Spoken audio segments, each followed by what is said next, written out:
نحمدہ ونصلی ونسلم علی رسولہ الکریم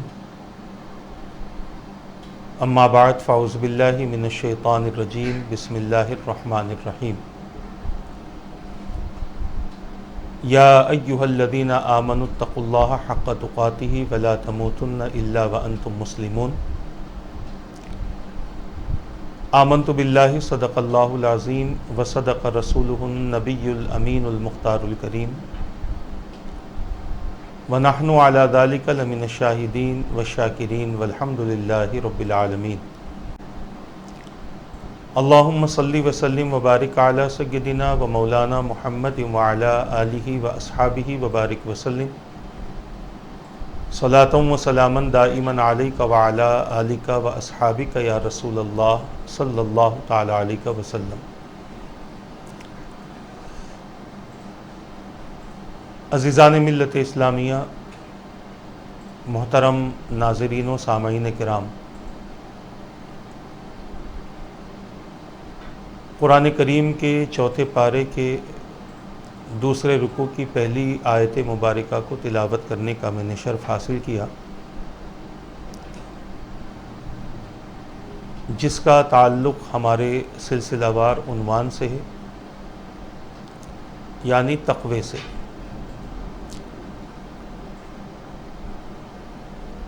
اس بات کو آپ حضرات کے سامنے پیش کیا گیا تھا کہ ماہ رمضان کے روزوں کو فرض کرنے کا مقصد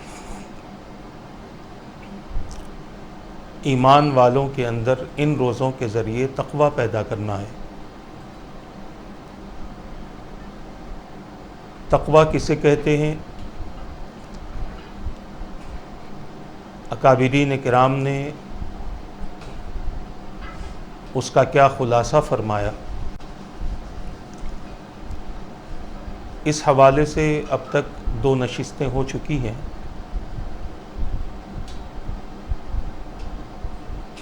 جس میں اس بات کو ظاہر کرنے کی کوشش کی گئی ہے کہ ایک ایمان والے کو اگر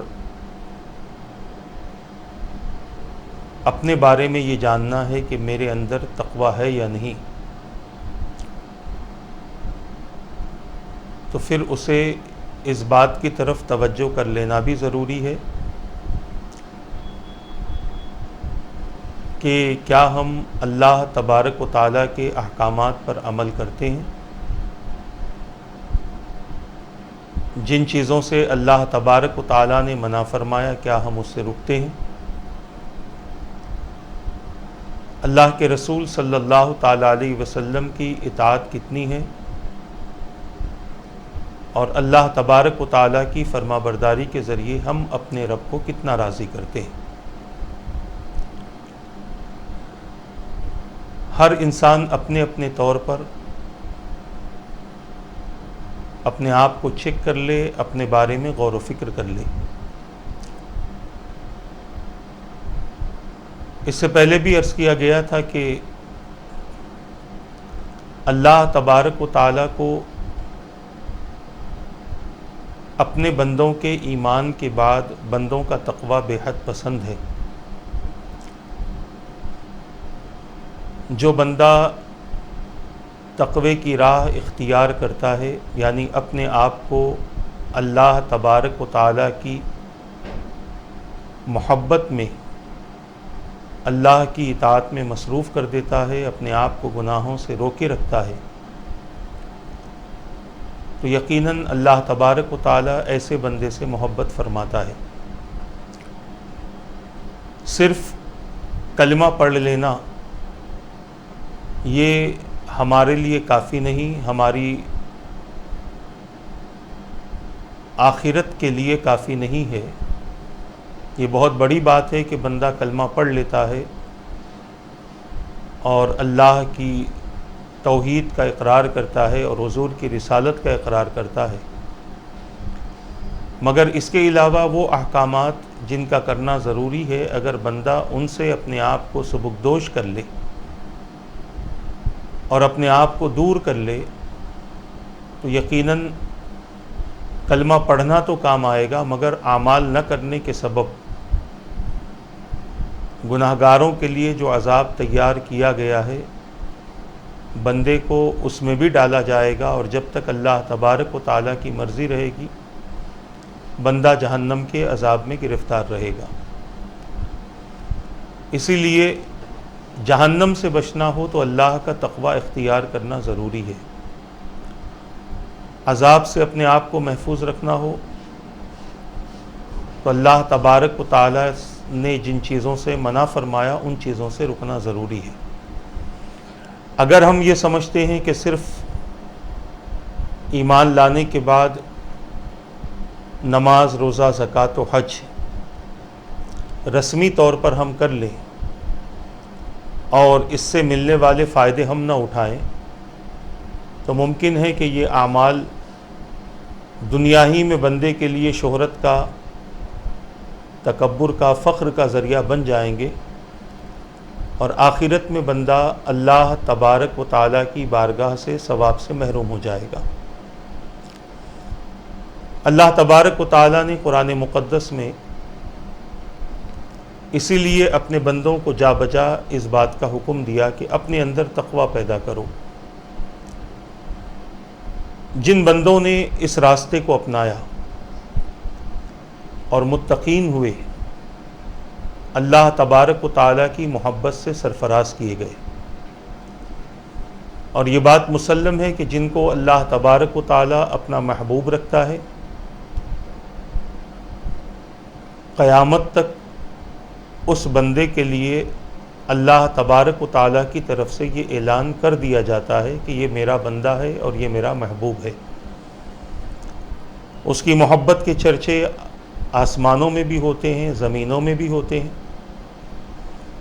زمین کی ہر شے اس شخص کو پہچانتی ہے جس سے اللہ تبارک و تعالیٰ محبت فرماتا ہے۔ زمین کی ہر شے اس شخص کی تعظیم کرتی ہے، آسمان کی ہر شے اس شخص کی تعظیم کرتی ہے جس سے اللہ تبارک و تعالیٰ محبت فرماتا ہے۔ اسی لیے ان کا طریقہ اختیار کیا جائے جنہیں اللہ تبارک و تعالیٰ نے روئے زمین پر پسند فرمایا ہے۔ ہم اگر یہ کہیں کہ یہ سب کے لیے ناممکن سی بات ہے تو یہ ہماری غلط فہمی ہے۔ اگر ہم کرنا چاہیں اور راستہ اختیار کرنا چاہیں تو ناممکن کچھ بھی نہیں ہوتا، یہ بندے کی اپنی سوچ اور اپنی فکر پر منحصر ہے۔ صحابہ کرام علیہم الرضوان کی زندگی ہمارے لیے مثال کے طور پر سامنے ہے، نمونے کے طور پر ہمارے سامنے ہے کہ ایمان لانے سے پہلے ان کی کیفیتیں کیا تھی، ایمان لانے کے بعد کس طرح سے ان کی کیفیتوں میں تبدیلی آئی۔ ہر وہ کام جسے شریعت نے برا کہا، ہر وہ کام جسے شریعت نے غلط کہا، ہر وہ کام جسے شریعت نے ناجائز و حرام کہا، ان تمام کاموں سے انہوں نے اپنے دامن کو اور اپنے آپ کو پاک کر لیا۔ حالانکہ ان کے دور میں بھی ان کے سامنے وہ کام ہوتے تھے، مگر جب انہوں نے اپنے ان اعمال سے توبہ کر لی تو کبھی اس کی طرف انہوں نے توجہ نہیں کی، بلکہ اپنی زندگی کو اس سے محفوظ رکھا۔ یہ صحابہ کرام علیہم الرضوان کی کیفیت تھی۔ تاریخ میں ایسے کئی واقعات ہمیں ملتے ہیں کہ جن کے ذریعے ہمیں یہ پتہ چلتا ہے کہ ایمان لانے کے بعد صحابہ کو گناہوں کی دعوت دی گئی، برائی کی طرف بلایا گیا، غلط کام کرنے پر ابھارا گیا، مگر صحابہ کرام علیہم الرضوان نے یہ کہہ دیا کہ وہ ہمارا دور جاہلیت تھا، ہمیں پتہ نہیں تھا کہ کس جرم کی کیا سزا ہو سکتی ہے، لہٰذا اب اس دور میں جو ہمارے لیے پاکیزہ دور ہے، اس دور میں ہم وہ عمل نہیں کریں گے کہ جن اعمال کے ذریعے آخرت برباد ہو اور جن اعمال کے ذریعے اللہ اور اس کے رسول کی نافرمانی ہو۔ تو عرض کرنا یہ ہے، انسان اگر اپنے آپ کو بدلنا چاہے تو اپنے آپ کو تبدیل کر سکتا ہے، بدل سکتا ہے۔ یہ انسان کے اپنے اختیار میں ہے۔ اللہ تبارک و تعالیٰ نے بندے کو مجبور نہیں، مختار بنایا ہے۔ وہ چاہے تو اپنے آپ کو آگ کی طرف لے جائے، وہ چاہے تو اپنے آپ کو جنت کے باغ کی طرف لے جائے۔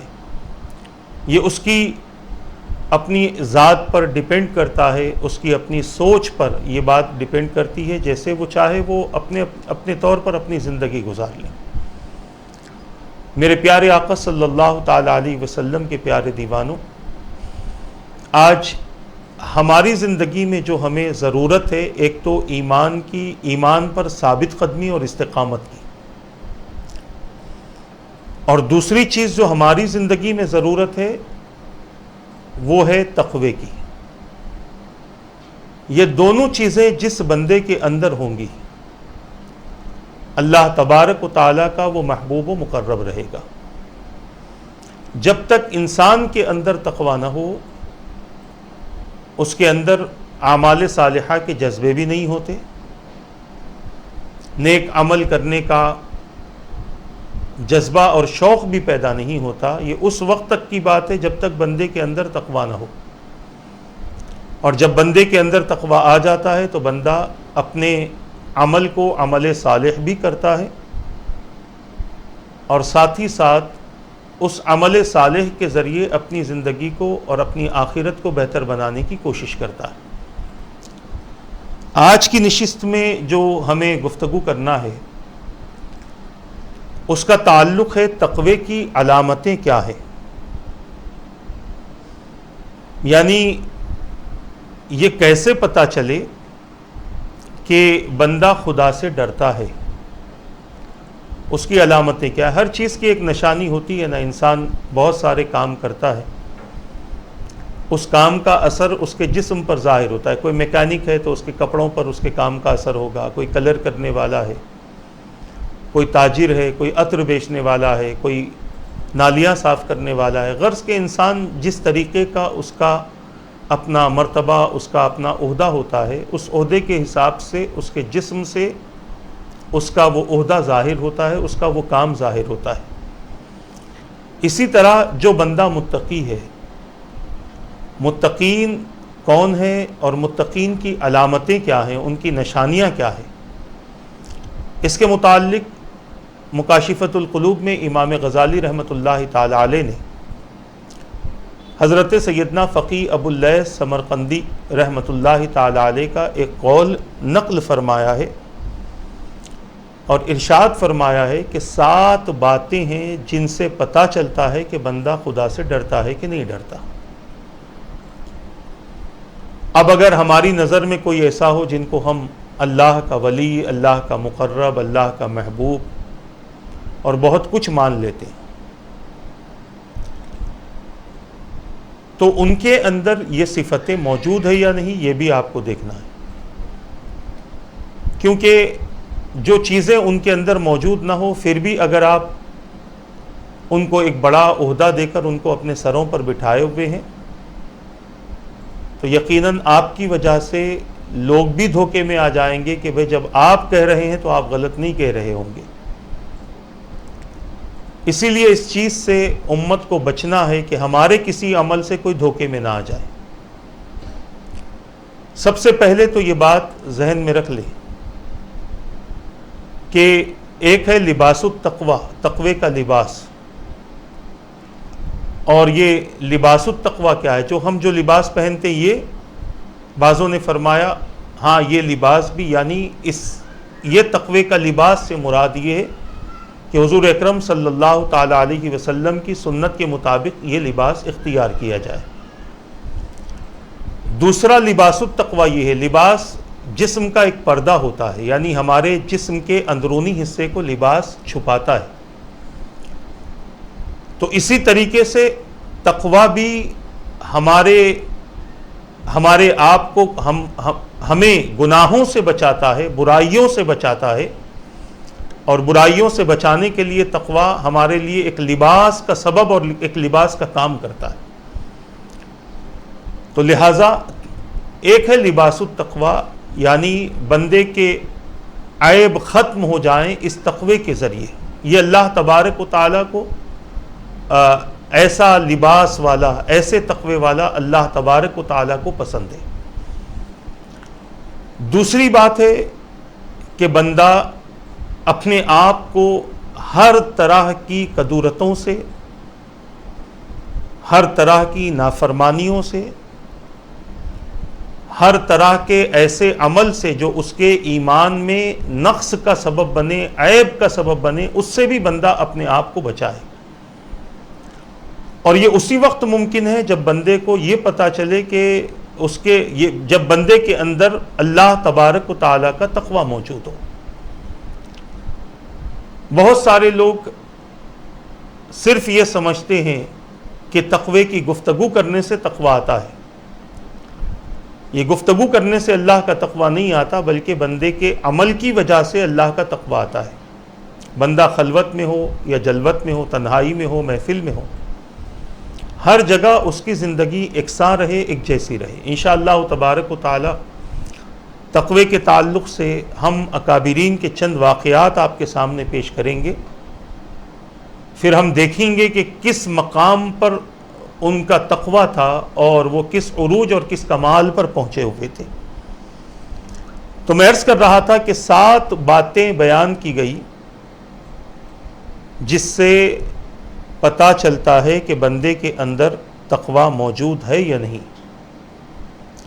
اور صاحب ایمان وہ ہے جس کے جسم کے تمام اعضاء اللہ تبارک و تعالیٰ سے ڈر رکھتے ہیں. کیونکہ آگے ہم باتیں کریں گے، جسم کے جس حصے سے بندہ گناہ کرے گا اور جو حصہ گناہ میں جتنا زیادہ مبتلا ہوگا، اتنا ہی قیامت کے دن جسم کے اس حصے کو عذاب دیا جائے گا. باقی جسم کے حصے کو تو عذاب ملے گا ہی ملے گا، مگر جو جسم کے جس حصے سے زیادہ گناہ کرے گا اس حصے کو اتنی ہی سزا دی جائے گی. 7 باتیں فقی ابو اللیث سمرقندی رحمۃ اللہ تعالی علیہ نے بیان فرمائی.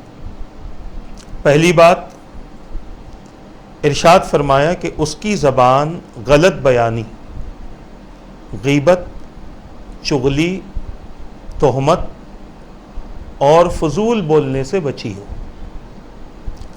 اور اللہ تبارک و تعالیٰ کا ذکر کرنے، تلاوت کلام پاک کرنے اور دینی علوم سیکھنے میں لگی ہو. متقین کی پہلی علامت یہ ہے، جن کے اندر تقوی ہوتا ہے اس کی پہلی علامت یہ ہے کہ بندے کی زبان، یعنی جو متقی ہے، اس کی زبان غلط بیانی سے، یعنی غلط گفتگو کرنے سے اور غیبت، چغلی کرنے سے، کسی پر تہمت لگانے سے اور فضول بولنے سے بچی ہو.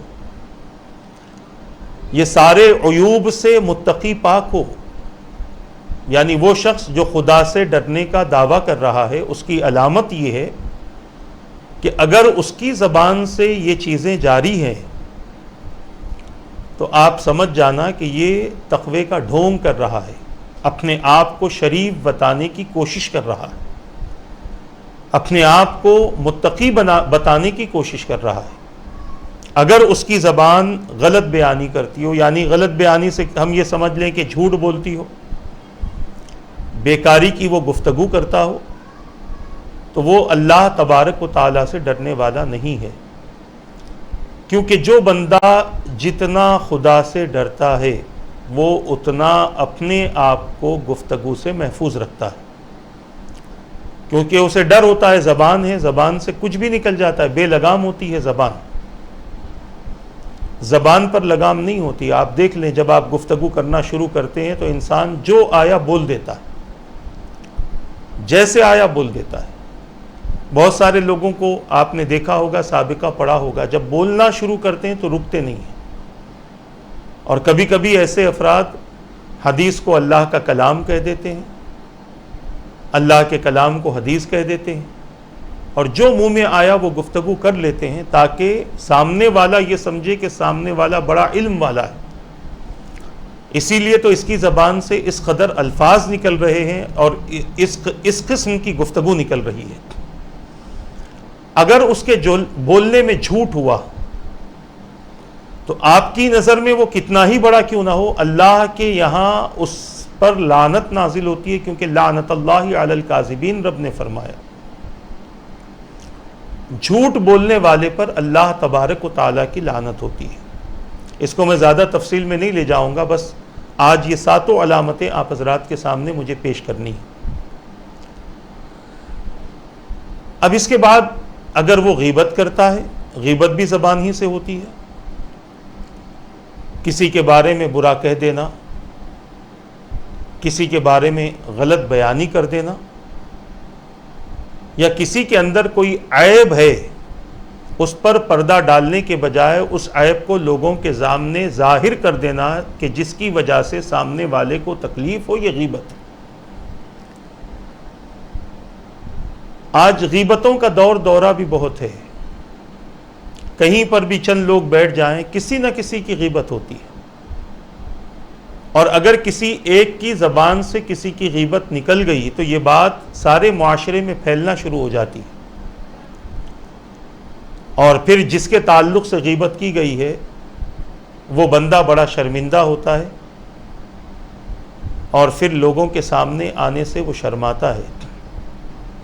اللہ کے رسول صلی اللہ تعالی علیہ وسلم نے اسی غیبت کے تعلق سے فرمایا الغیبت اشد من القتل.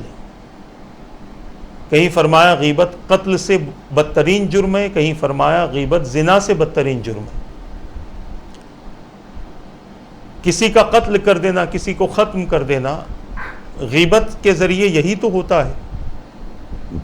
انسان کی عزت اتار دی جاتی ہے،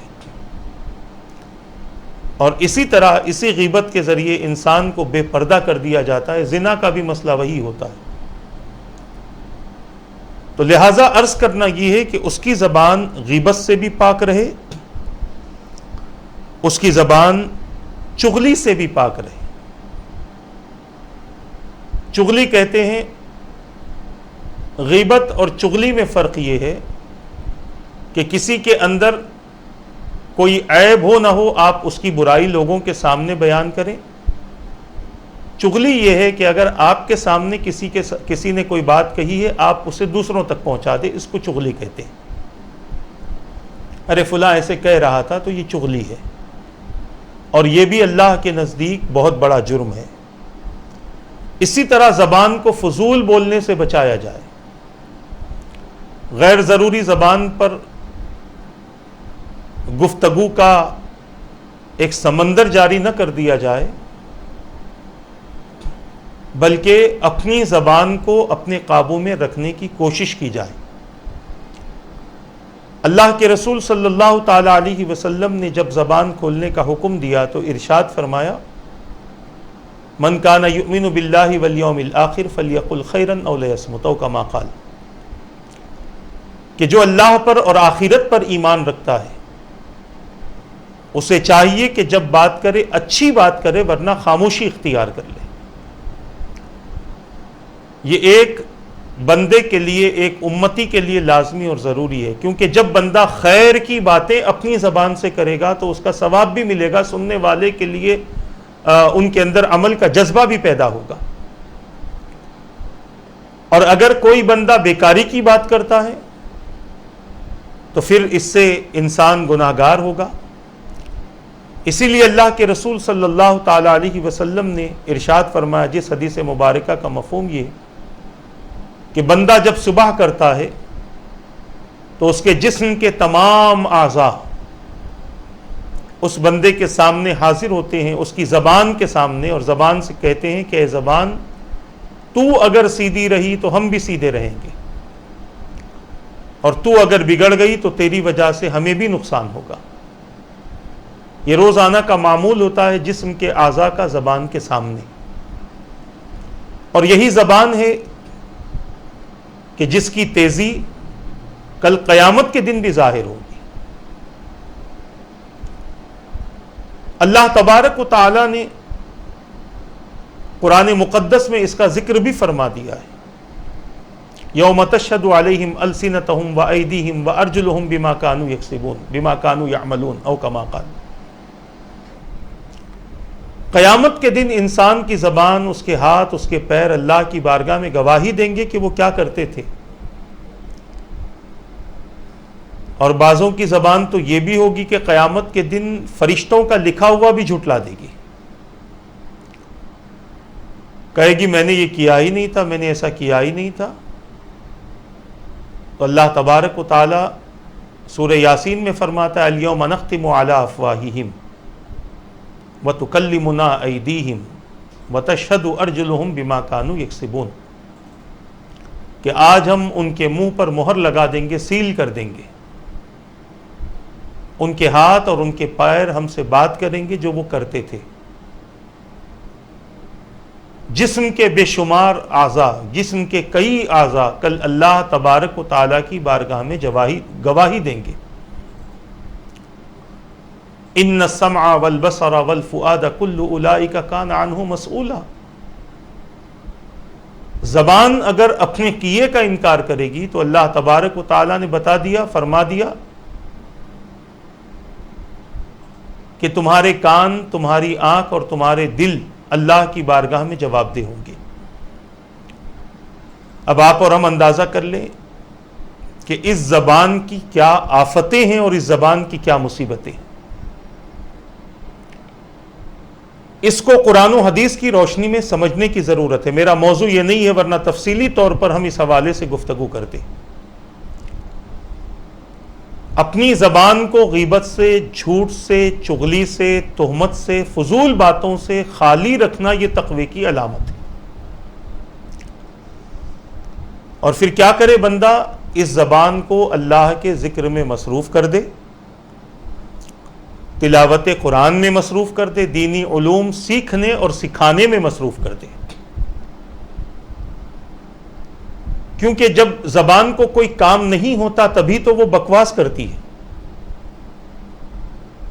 جب آپ اسے کام دے دیں گے کہ تجھے یہ کرنا ہے، اس وقت سے اس وقت تک یہ کرنا ہے، اس وقت سے اس وقت تک یہ کرنا ہے، تو پھر زبان وہی کرے گی جو آپ نے اس کو حکم دیا ہے۔ ہماری زبانیں ذکر الہی سے خالی ہیں، اس وجہ سے بیہودہ گفتگو نکلتی ہے ہماری زبانوں سے۔ تلاوت قرآن سے ہماری زبانیں خالی ہیں، اس وجہ سے بیہودہ گفتگو نکلتی ہے ہماری زبانوں سے۔ دینی علوم سیکھنے سکھانے سے ہماری زبانیں خالی ہیں۔ لہٰذا جب زبان کو آپ کسی کام میں مصروف کر دیں گے تو وہ اسی کام میں مصروف رہے گی۔ تو پہلے تو بتا دیا کہ یہ چیزیں نہ کرو، اور پھر بتا دیا یہ چیزیں کرو تاکہ تمہارے اندر تقویٰ پیدا ہو۔ اسی طرح دوسری علامت یہ ہے کہ اس کے دل سے عداوت، بہتان اور مسلمان بھائیوں کا حسد نکل جائے، کیونکہ حسد نیکیوں کو کھا جاتا ہے، چاٹ دیتا ہے، ختم کر دیتا ہے۔ یہ دوسری علامت ہے متقی کی۔ یہ بتانے کا مقصد یہ ہے کہ آج کے دور میں بہت زیادہ ہمیں دھوکہ دیا جا رہا ہے اللہ کے نام پر، اللہ کے رسول کے نام پر۔ انسان اندر سے کچھ ہوتا ہے، کچھ بتانے کی کوشش کرتا ہے، تو اندر کا تو پتہ نہیں ہو سکتا کہ بھئی اندر اس کے کیا ہے، ہمیں تو معلوم بھی نہیں ہو سکتا، اللہ جانتا ہے۔ تو باہری علامتیں بھی بتا دی ہیں، خارجی علامتیں بھی آپ کو بتا دی، داخلی علامتیں چلو آپ کو نہ معلوم ہو، خارجی علامتیں بتا دیے کہ تم اگر ظاہر باطن سے اسے نہیں پہچان سکتے تو ظاہر سے پہچان لو کہ یہ کون ہے اور یہ کیا ہے، یہ چاہتا کیا ہے۔ اسی لیے علامتیں ہمارے سامنے رکھ دی کہ اگر کسی کے اندر ایسی علامتیں دیکھو تو اس کے فریب میں نہ آنا۔ وہ انسان کے روپ میں مکار ہو سکتا ہے، دھوکے باز ہو سکتا ہے، شیطان کا ایجنٹ ہو سکتا ہے، مگر اللہ کا ولی نہیں ہو سکتا۔ اس کی خارجی چیزوں پر ہم نظر کریں تاکہ ہم اور ہماری وجہ سے کوئی دھوکے میں نہ آ سکے۔ دوسری علامت ہے کہ اس کے دل سے عداوت، یعنی لوگوں کے لیے اس کے اندر دشمنی باقی نہ رہے، کسی طرح کی دشمنی باقی نہ رہے، نہ اس کے علم کی وجہ سے دشمنی ہو، نہ اس کے عمل کی وجہ سے دشمنی ہو، نہ اس کی ترقی اور اس کے عہدوں کی وجہ سے دشمنی ہو، اور نہ اس کے مال و دولت زمین و جائیداد کی وجہ سے دشمنی ہو۔ آپ یہی ذہن میں رکھ لیں اللہ نے اسے دیا ہے، مجھے نہیں دیا ہے، تو اسے دینا اللہ تبارک و تعالیٰ کا انعام ہے، اور مجھے نہ دے کر اللہ تبارک و تعالیٰ اپنے صابر بندوں میں شامل کرنا چاہتا ہے۔ اپنے دل کے اندر کسی کی عداوت ہو تو نکال دو، دشمنی ہو تو نکال دو، کیونکہ جب تک دل میں دشمنی رہے گی تب تک وہ بندہ تقوی کی راہ نہیں چل سکتا۔ کسی کے لیے بھی اپنے دل کو میلا نہ کرو، اپنے دل کو صاف رکھو، اور کسی کے تعلق سے بہتان کا لفظ اپنی زبان سے استعمال نہ کرو، کسی پر الزام نہ لگاؤ۔ اگر کوئی کسی پر الزام لگاتا ہے کوئی بھی معاملے میں، آدمی برا ہے، آدمی فلاں ہے، آدمی ایسا ہے، اور وہ آدمی ویسا نہیں ہے، اور یہ بہتان لگا رہا ہے، الزام لگا رہا ہے، تو پھر سمجھ لیں کہ یہ صرف تقوی کا ڈھونگ رچ رہا ہے، اس کے اندر تقوی نہیں ہے۔ اور سب سے بڑی چیز ہے کہ اپنے مسلمان بھائیوں کے تعلق سے دل سے حسد نکل جائے۔ حسد ایک بہت بڑی بیماری ہے، جس کے اندر آ گئی اللہ تبارک و تعالیٰ کی مدد کے بنا وہ چیز ختم نہیں ہو سکتی۔ جس کے اندر حسد آ گیا، اس سے بڑی بڑی آفتیں آتی ہیں، بڑی بڑی مصیبتیں آتی ہیں، بڑی بڑی تکلیفیں آتی ہیں۔ بندہ اپنے دل کو کینے سے اور حسد سے ہمیشہ پاک رکھے۔ کبھی کسی کے تعلق سے کوئی خیال بھی پیدا ہو تو فوری استغفار کر کے اللہ کی طرف رجوع ہو جائے۔ اور یہ حسد سب میں ہوتا ہے، ہر طرح کے لوگوں میں ہوتا ہے، مردوں میں بھی ہوتا ہے، عورتوں میں بھی ہوتا ہے، جوانوں میں بھی ہوتا ہے، بوڑھوں میں بھی ہوتا ہے، عالموں میں بھی ہوتا ہے، حافظوں میں، قاریوں میں بھی ہوتا ہے۔ دنیا کے مختلف عہدے رکھنے والوں کے اندر بھی یہ حسد رہتا ہے۔ اس چیز سے اپنے دل کو خالی کر لو، ورنہ جب تک یہ چیز ہمارے اندر رہے گی ہمارے اندر کوئی خوبی پیدا ہو ہی نہیں سکتی، چاہے آپ کتنا بھی عمل کر لیں۔ یہ بڑی ذمہ داری کے ساتھ عرض کر رہا ہوں، آپ چاہے کتنا بھی عمل کر لیں، آپ کے اندر کوئی کیفیت کی تبدیلی، کوئی کیفیت میں تبدیلی پیدا نہیں ہو سکتی جب تک کہ آپ اپنے اندر سے اس بیماری کو نکال نہ دیں۔ اس کا سب سے بڑا جو نقصان ہے وہ میں آپ کے سامنے عرض کرنا چاہتا ہوں۔ اللہ کے رسول صلی اللہ تعالی علیہ وسلم نے ارشاد فرمایا، الحسد یأکل الحسنات کما تأکل النار الحطب، او کما قال۔ حسد نیکیوں کو اس طرح کھا جاتا ہے جس طرح آگ لکڑی کو کھا جاتی ہے۔ آپ نے ایک نیکی کی، نماز پڑھی، آپ نے ایک نیکی کی، آپ نے کسی کو صدقہ دیا، کسی ضرورت مند کی، کسی پریشان حال کی پریشانیوں کو آپ نے دور کیا۔ یہ نیکی آپ کے نام اعمال میں لکھ دی گئی تھی کہ اچانک آپ نے حسد کر لیا، کسی کے تعلق سے جلس فیل کیا، تو اب یہ جو نیکیاں آپ نے کی تھیں اب وہ نیکیاں جل گئی، برباد ہو گئی، ختم ہو گئی، اب آپ کے پاس میں کوئی نیکی باقی نہ رہی۔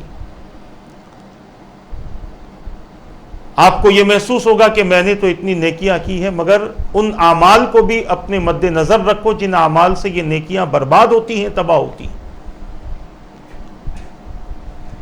غیبت سے نیکیاں برباد ہوتی ہیں، چغلی سے نیکیاں برباد ہوتی ہیں، جھوٹ سے، فضول گفتگو سے، تہمت سے نیکیاں برباد ہوتی ہیں۔ جہاں ہم یہ سمجھتے ہیں کہ ہمارے پاس نیکیوں کا ذخیرہ ہے، وہیں پر یہ بھی دیکھ لیں کہ کہیں ان نیکیوں کے مٹانے والے اعمال تو ہم نہیں کر رہے ہیں۔ اگر کر رہے ہیں تو سمجھ لو کہ قیامت کے دن ہمارے ہاتھ کچھ آنے والا نہیں۔ تو یہ دوسری علامت ہے کسی کے تعلق سے یہ جاننے کے لیے کہ اس کے اندر اللہ کا تقوی کتنا ہے۔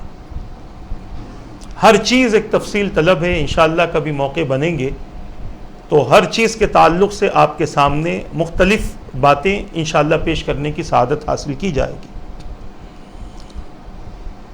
تیسری بات بیان کی گئی کہ اس کی نظر حرام کھانے پینے سے اور حرام لباس وغیرہ سے محفوظ رہے اور دنیا کی طرف لالچ کی نظر سے نہ دیکھے بلکہ صرف عبرت کی خاطر اس کی طرف دیکھے اور حرام پر تو اس کی نگاہ کبھی نہ پڑے. یہ تیسری علامت ہے متقی کی کہ حرام کھانا پینا، حرام لباس وغیرہ سے محفوظ رہنا. حرام تو دور کی بات ہے، متقین تو ایسے بھی گزرے ہیں جنہوں نے اپنی زندگی میں کبھی مشکوک چیزوں کو بھی استعمال نہیں فرمایا. حرام کھانا پینا یہ دھوکے سے بھی ہو سکتا ہے، کسی کو دھوکہ دے کر آپ اس کی دولت کو اینٹ رہے ہیں، کسی کے سامنے اس کے بارے میں اس کو ڈرا کر آپ اس کی دولت کو آپ اس سے لے رہے ہیں. یہ دھوکہ ہے اور دھوکے سے کمائی ہوئی دولت حرام ہوتی ہے. اسی طرح اس دولت سے خریدا ہوا لباس بھی حرام ہوتا ہے. اللہ کے رسول صلی اللہ تعالی علیہ وسلم نے تو یہاں تک کہ ارشاد فرما دیا کہ اگر کسی نے 10 دینار یا 10 درہم کا کپڑا خریدا اور اس میں اگر 1 دینار یا درہم حرام کا ہے اور اس کپڑے سے اگر بندہ عبادت کرتا ہے تو اللہ تعالیٰ اس کی عبادت کو قبول نہیں فرماتا. اب جس کے 10 دینار و درہم یہی ہوں اس کا کیا حال ہوگا؟ جس نے مکمل دھوکے کے ذریعے لوگوں سے اپنی خواہشات کا تکملہ کیا ہو، اپنے گھر میں دولت کے انبار جمع کی ہو. اس چیز کو دیکھیں، ان پر پرکھیں جو آپ کے نزدیک بڑے شریف بننے کی اور بڑے اچھے بننے کی کوشش کرتے ہیں. میں کسی پر تہمت نہیں لگا رہا ہوں، جو علامات ہیں وہ آپ کے سامنے ظاہر کر رہا ہوں. دنیا کی طرف لالچ کی نظر سے نہ دیکھے بلکہ صرف عبرت کی خاطر دنیا کی طرف دیکھے، اور فرمایا حرام پر کبھی اس کی نگاہ نہ پڑے. کیوں؟ اللہ کے رسول تاجدار مدینہ صلی اللہ تعالی علیہ وسلم نے ارشاد فرمایا، جو حدیث پاک اس طرح ہے، من ملأ عینہ من الحرام ملأ اللہ تعالی یوم القیامت عینہ من النار او کما قال. جس نے اپنی آنکھ میں حرام چیزوں کو بھر لیا، اللہ تعالیٰ قیامت کے دن اس آنکھ میں جہنم کی آگ کو بھر دے گا. یہ حرام چیزیں اپنے اندر بھرنے کا نقصان ہے. لہذا قیامت کے دن اپنے آپ کو اس نقصان سے بچانا ہے تو دنیا میں اپنے آپ کو اس سے بچانا پڑے گا.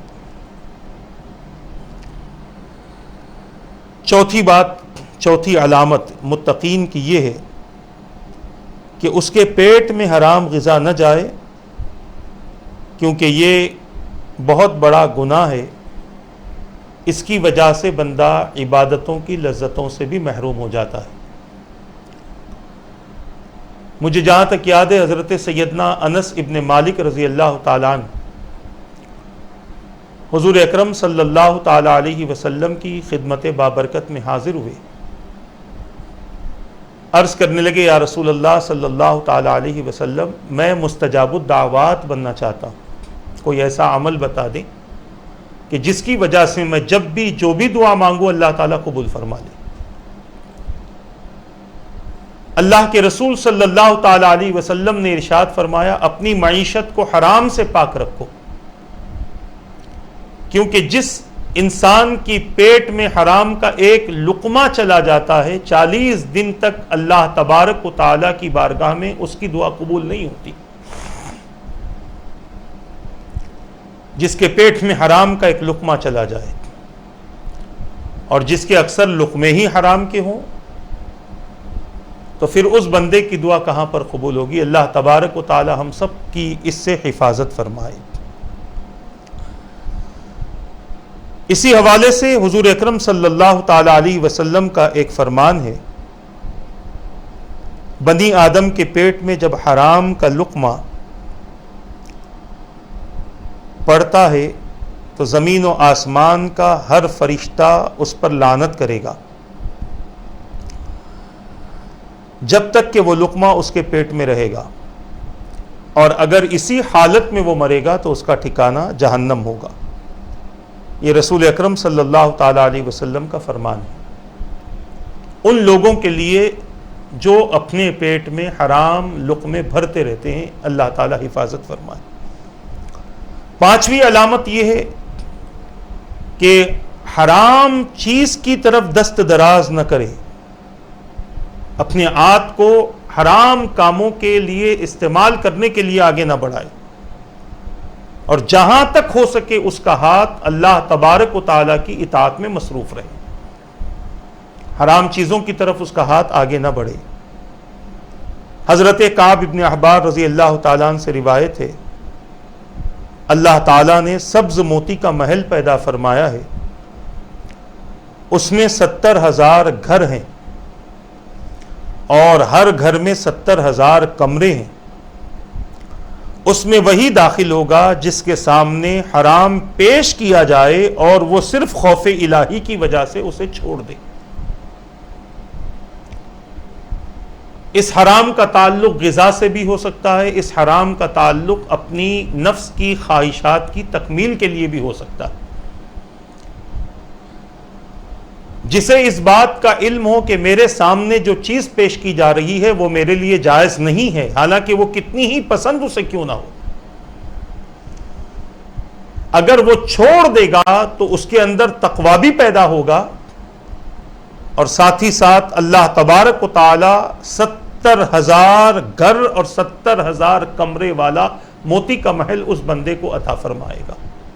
کتنا خوش نصیب ہوگا وہ بندہ جسے اللہ تبارک و تعالیٰ کی طرف سے، اللہ کی بارگاہ سے اتنا بڑا انعام ملا ہے۔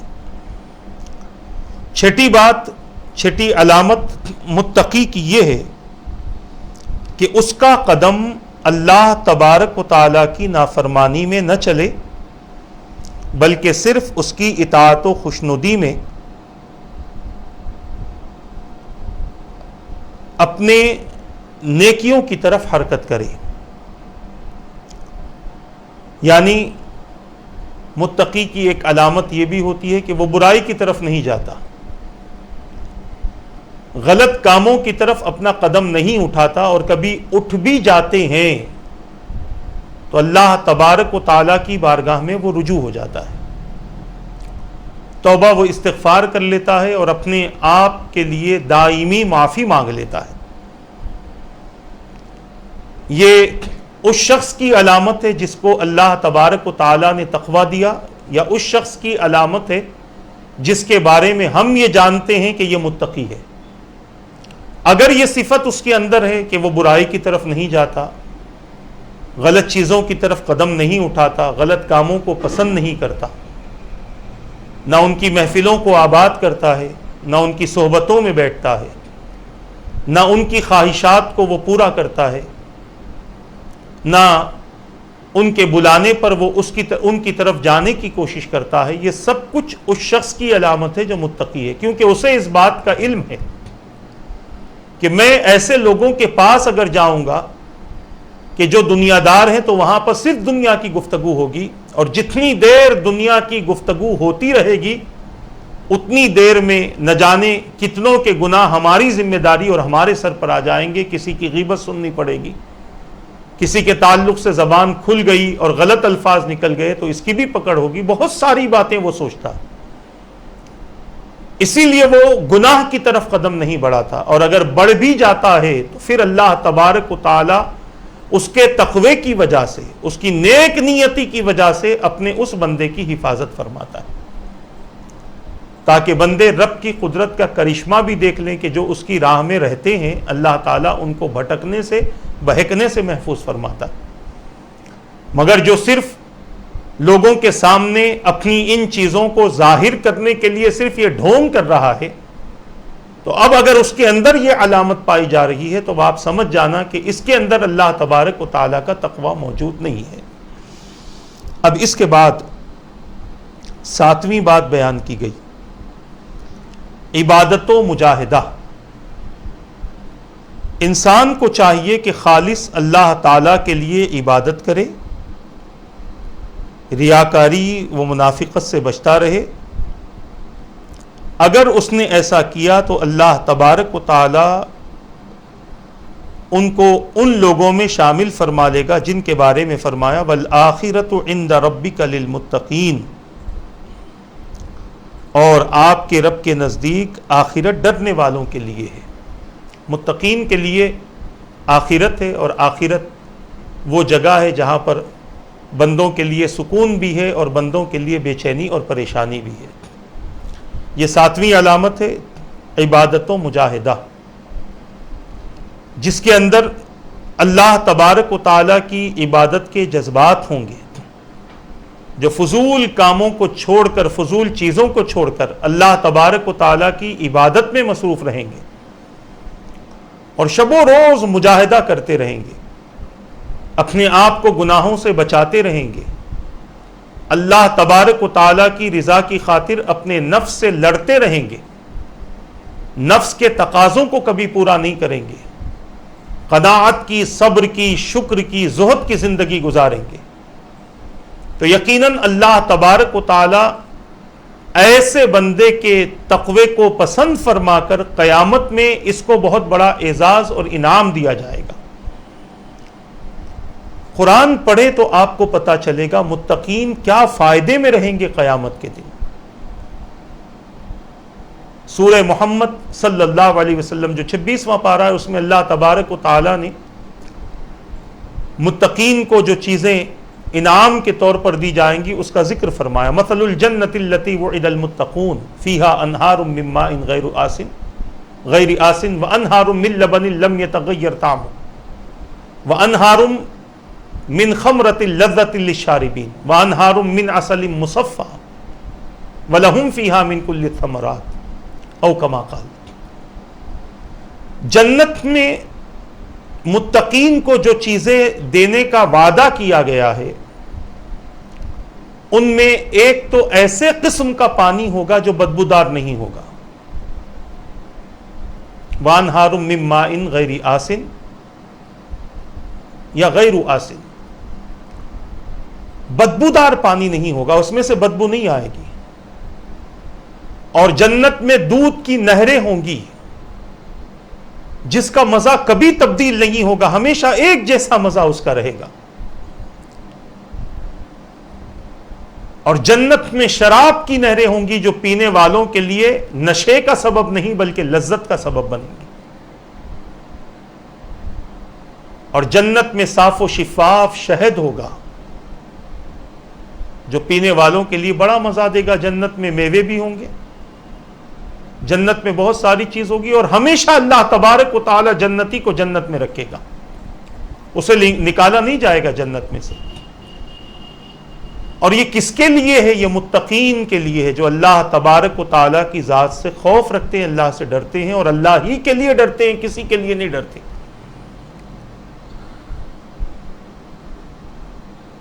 امن والا مقام متقین کو اللہ تبارک و تعالی جنت میں نصیب فرمائے گا۔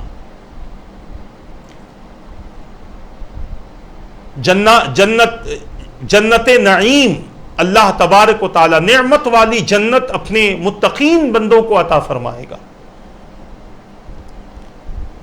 بہت سارے فائدے متقین کے لیے ہیں، اسی لیے دنیاوی زندگی کو اخروی زندگی پر ترجیح نہ دو۔ کچھ وقت یہاں گزارنا ہے، ہمیشہ وہاں رہنا ہے، اس بات پر توجہ دیجیے۔ اگر یہاں ہمیشہ رہنا رہتا تو آپ کو وہ تمام چیزوں کی اجازت دی جاتی کہ جس کے ذریعے آپ کی زندگی یہاں پر صحیح طور پر بسر ہو سکے، مگر ہمیشہ وہاں رہنا ہے، اسی لیے یہاں پر بہت ساری باتوں کا حکم دیا گیا، بہت ساری باتوں سے روکا گیا، تاکہ آنے والی زندگی بندے مومن کی بہتر سے بہتر ہو جائے۔